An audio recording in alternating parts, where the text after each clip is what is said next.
Vous pensez être prêt pour la Chine? Détrompez-vous. Même les voyageurs les plus expérimentés se font prendre au dépourvu. Et si je vous disais que vos applis préférées ne fonctionnent pas, que votre argent liquide ne sert à rien, et que même commander à manger peut devenir toute une aventure? Comment se débrouiller dans un pays où l'Internet est censuré, où le paiement mobile est roi, et où la langue semble impossible à maîtriser? On va décortiquer la vraie expérience du voyage en Chine, ce que les guides touristiques ne vous disent pas. Voyager en Chine, c'est une aventure qui commence bien avant l'atterrissage. Déjà, il faut un visa, parce que débarquer sans, c'est le meilleur moyen de se payer un aller-retour express à la maison. La plupart des touristes ont besoin d'un visa L, touristique, qui vous permet de rester entre 30 et 90 jours.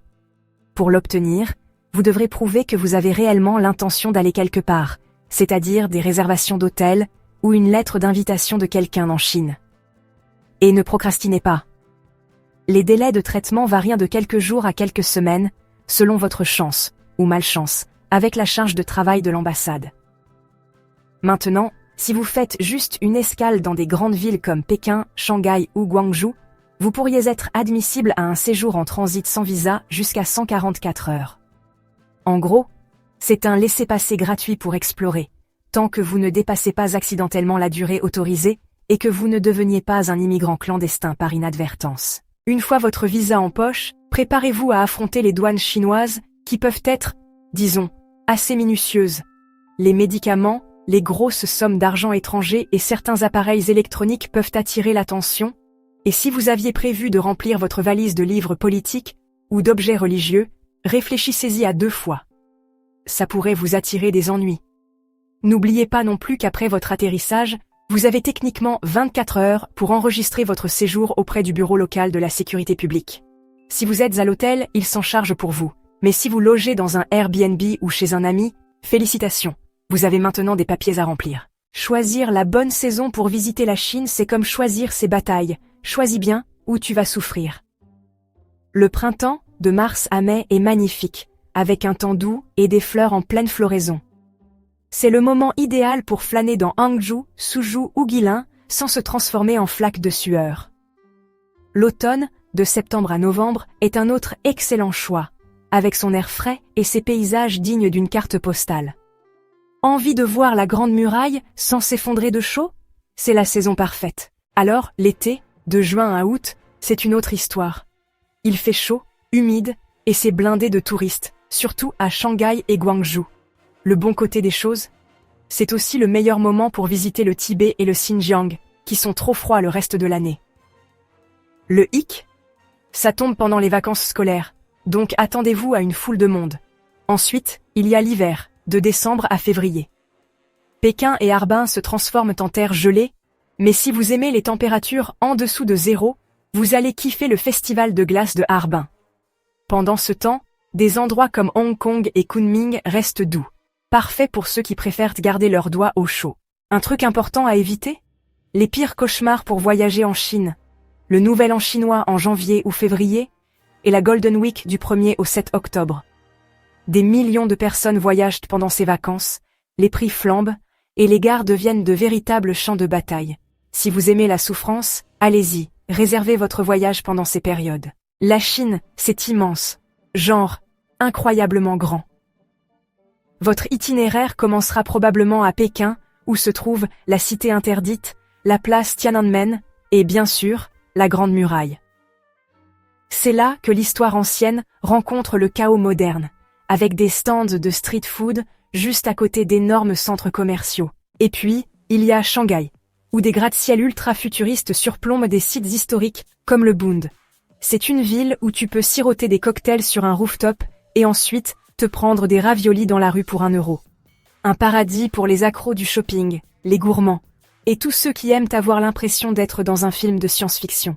Pour les amoureux d'histoire, Xi'an est incontournable. C'est là que vous trouverez la légendaire armée de terre cuite. Des milliers de soldats grandeur nature qui montent la garde silencieusement depuis plus de 2000 ans. Ensuite, il y a Guilin et Yangshuo, où de superbes montagnes karstiques créent des paysages qui ressemblent à des peintures chinoises traditionnelles.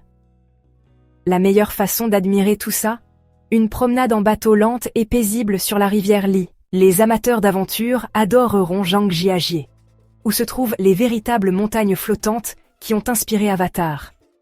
Et si vous recherchez quelque chose de vraiment unique, direction le Tibet, pour visiter l'époustouflant palais du Potala, un symbole de génie spirituel et architectural. Le système de transport chinois, c'est un autre niveau d'efficacité.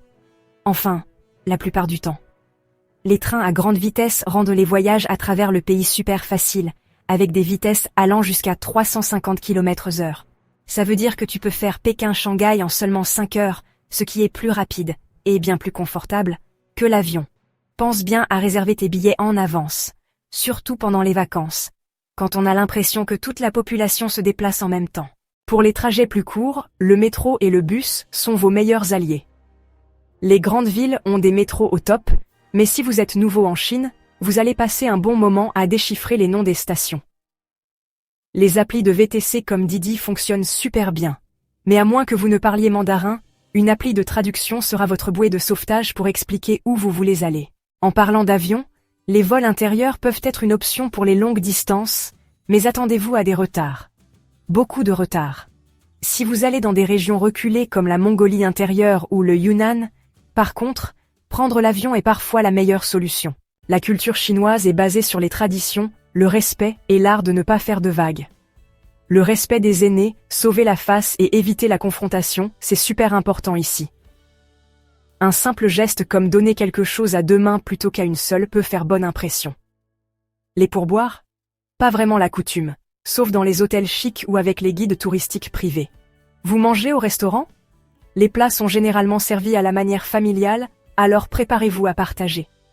Et si vous laissez un peu de nourriture dans votre assiette, c'est vu comme un signe de générosité, alors ne vous sentez pas obligé de tout finir. Vous visitez des temples? Restez classe, habillez-vous modestement, baissez d'un ton, et surtout, pas de selfie avec les moines. Si vous pensez pouvoir vous balader en Chine et utiliser Google comme si de rien n'était, détrompez-vous. L'Internet chinois est plus verrouillé qu'un dragon gardant son trésor. Google, Facebook, Instagram, YouTube et WhatsApp. Tous bloqués. Le seul moyen de contourner le problème, c'est un VPN, et vous feriez mieux de le télécharger avant d'arriver. Oubliez Google Maps. Ici, c'est Baidu Maps ou Gaode Maps qu'il vous faut, même s'ils sont principalement en chinois. Et l'argent liquide? Inutile. En Chine, tout se paie avec le téléphone, genre WeChat Pay ou Alipay. Si vous n'en configurez pas un, préparez-vous à des regards perplexes quand vous essaierez de payer avec des vrais billets. La scène culinaire chinoise est légendaire. Du piquant hot pot sichuanais au délicat dim sum cantonais, chaque région a quelque chose d'unique à offrir. La street food est incontournable. Essayez les jianbing, ces crêpes salées, les brochettes d'agneau et les raviolis à la vapeur. Si vous avez des restrictions alimentaires, communiquer peut être un peu délicat, donc les applis de traduction ou une liste de phrases préparées à l'avance seront vos meilleurs alliés. La Chine est sûre, mais il y a des arnaques. Des cérémonies du thé bidon, des souvenirs hors de prix, des inconnus un peu trop sympas qui vous invitent à une visite spéciale. Si ça a l'air trop beau pour être vrai, c'est que ça l'est. Et aussi, une assurance voyage? Pensez-y sérieusement. Les soins médicaux sont excellents dans les grandes villes, mais vous ne voulez pas vous retrouver coincé sans couverture. La barrière de la langue, c'est du sérieux. On parle anglais dans les zones touristiques, mais en dehors de ça? Bof, bof. Apprendre quelques phrases clés comme Xiexie, merci, et Ni hao, bonjour, ça peut vraiment aider. Des applis de traduction comme Pleco ou Google Traduction en mode hors ligne vont carrément vous sauver la vie.